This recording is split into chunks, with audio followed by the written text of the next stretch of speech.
हमारे लूट cartoon channel में अब आप रियल कैश भी जीत सकते हैं। अधिक जानकारी के लिए ऊपर दिए गए आई बटन की वीडियो को जरूर देख लें। एक सुनपुर नाम का गांव था। शहर से दूर इस गांव में कुछ लोग रहते थे। इस गांव में बहुत मुश्किल से 10 घर हो गए। यहां अंधेरा होने से पहले ही सब अपने अपने घर की लाइट बंद करके सो जाते थे। पर ऐसा क्यों करते थे, ये जानने के लिए 2 साल पहले ले चलते हैं।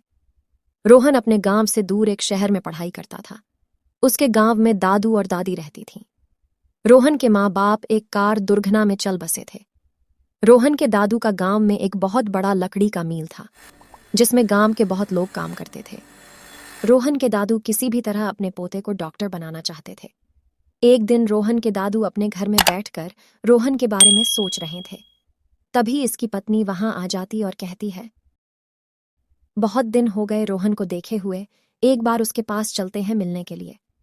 रोहन की दादी इतना ही कही थी कि तभी उनके घर की टेलीफोन की रिंग बजती है। रोहन के दादू ने फोन उठाया। कुछ देर बात करने के बाद उन्होंने फोन रख दिए। जैसे ही उन्होंने फोन रखा, उनकी पत्नी ने पूछा, कौन था फोन में? रोहन का फोन था। कल से उसकी कॉलेज कुछ दिनों के लिए बंद है, इसलिए वो गांव हमसे मिलने आ रहा है। ये सुनकर रोहन की दादी बहुत खुश हो जाती हैं और कहती है, कितने दिन हो गए हैं रोहन बाबा को मिले हुए। कल वो आ रहा है।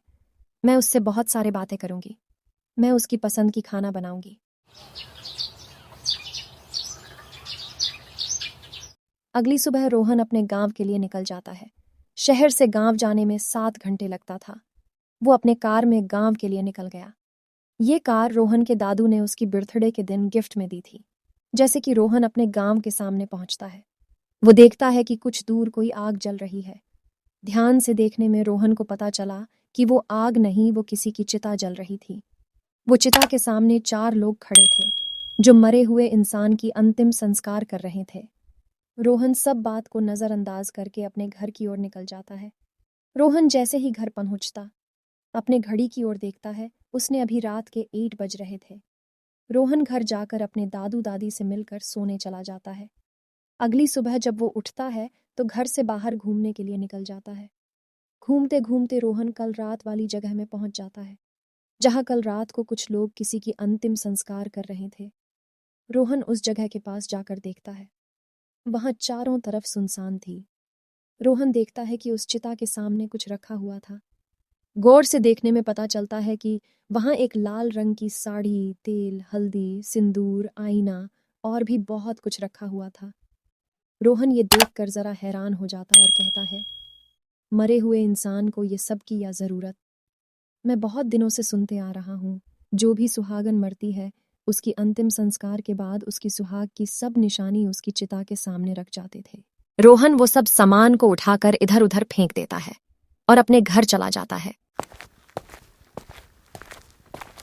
जब रात के ठीक 12 बजे, जब चांद अपनी फूल सबाब में थी, तब रोहन अपने घर में बैठकर किताब पढ़ रहा था। तभी एक बहुत जोर से एक आवाज सुनाई देती है। रोहन उठकर अपने चारों ओर देखने लगता है, पर कोई दिखाई नहीं देता। रोहन वापस अपने कमरे में आकर किताब उठाकर पढ़ने लगता है। कुछ देर बाद उसके कान में एक आवाज सुनाई देती है। ये आवाज बहुत ही मधुर सुर में थी, रोहन मेरा सामान मुझे वापस कर दो। रोहन फिर से अपने चारों ओर देखता है, पर अभी भी कोई दिखाई नहीं दे रहा था। रोहन टाइम देखता है, अभी रात के 1 बज रही थी। रोहन सोचता है, लगता है देर रात जागने की वजह से कोई बहम हो रहा है। इतने में रोहन अपने बेड में सो जाता है। जैसे ही रोहन अपनी आंखें बंद करता है, 2 हाथ उसकी गले को जोर से दबाने लगता है। रोहन अपने आप को बचाने की पूरी कोशिश करने लगा, लेकिन ऐसा लग रहा था मानो आज वो हाथ रोहन की मौत लेकर ही मानेगी। तभी अचानक में रोहन अपनी आंखें खोलता है। रोहन देखता है वहां कोई नहीं था। रोहन अपने चारों ओर देखने लगता है। तभी उसकी घर की पंखा अपने आप ओनन हो जाती है। रोहन बहुत डर जाता है। वो किसी तरह पंखा को बंद करने के लिए जाता है। रोहन कैसे ही बंद करने जाता है, कोई अदृश्य शक्ति खींचकर पीछे फेंक देती है। रोहन वहां से कुछ दूर की दूरी जमीन में गिर जाता है। रोहन उससे पहले कुछ समझ पाता, वो देखता है ठीक उसके ऊपर एक चाकू उसको मरने के लिए तैयार है। रोहन वहां से उठने की कोशिश करता है, पर उठ नहीं पाता है। उसको ऐसा लग रहा था जैसे कोई उसके ऊपर बैठा हुआ है। रोहन बहुत कोशिश करता है, पर हर कोशिश नाकाम हो जाती। इतने में रोहन की कान में फिर से एक आवाज सुनाई देती है, मेरा सामान मुझे वापस कर दो, नहीं तो मैं तुम्हें मार डालूंगी। मेरा सिंगार का टाइम्स बिता जा रहा है, जल्दी मुझे वापस ला कर दो। ये बात सुनकर रोहन को सब बात समझ में आती है।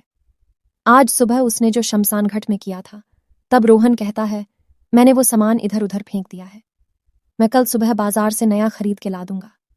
नहीं, मुझे वही सामान दो, वो सब मेरे पति ने बहुत प्यार से मुझे देकर गए थे, अगर नहीं ला सकते तो मारो। इतना कहकर वो चाकू रोहन के सीने में घुस जाती है और रोहन की वही मौत हो जाती है। सुना है आज भी वो सुहागन भूत अपने सामान की तलाश में भाटक रही है। जो भी रात को घर से बाहर निकलता है उसकी मौत पक्की है, इसलिए गांव के सभी शाम होते ही अपने अपने घर में घुस जाते हैं। रोहन के रूम में एक घड़ी था, लेकिन उस घड़ी में एक ही टाइम दिखा रहा था। वो कौन सा टाइम था? रोहन के दादू के रूम में टेलीफोन किस रंग का था?